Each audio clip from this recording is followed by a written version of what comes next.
شيكابالا بقى برضو انا مش هبقى عندي التفاصيل قوي فيه قد صالح انا كنت من اول يوم لاخر يوم كنت بقعد في البرتغال كتير جدا معاه، لكن شيكابالا بعد الانتقال بشويه ما بقاش في تواصل ما بين الموضوع بقى ان هو رجع مصر وما سافرش تاني وطاعه والحاجات دي ما كانش عندي عنها اخبار. بس طبعا كان ممكن يفتح باب للمصريين، انت قلت كلمه لذيذه يعني، كان ممكن يفتح باب لعبد الرحمن وللمصريين ومش عارف ايه ان يحصل ديل و2 و10 ده 100%.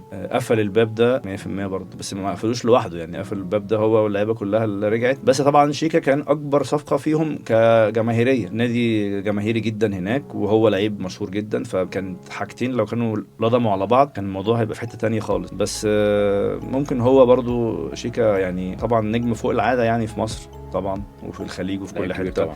فممكن يكون يعني بروسيس الصبر اللي محتاجها الاحتراف في اوروبا ما جاتش يعني على الهواء قوي يعني. انا ما حدش قال لي هناك ان هو عمل حاجه سيئه يعني مثلا او عمل حاجه يعني وحشه او عمل حاجه مش احترافيه، بس هو جه في الاخر اعتقد ان هو قرر ان هو ما يرجعش. ده اللي انا يعني فهمته منهم يعني.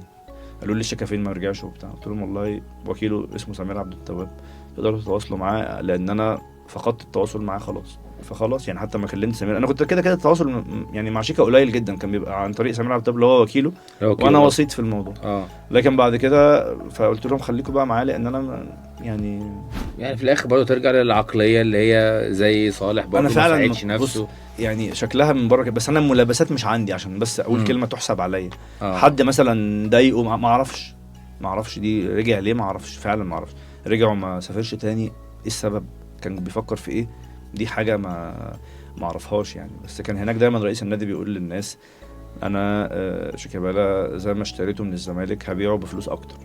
الناس كانت تقول له هو فين ما بيجيش مش ظاهر، كان بيقول لهم انا الديل ده كلفني مبلغ انا هجيب اكتر، وفعلا ده اللي حصل. الزمالك اشتراه بضعف اشترى شيكابالا بضعف الفلوس اللي دفعها سبورتنج، اكتر من الضعف.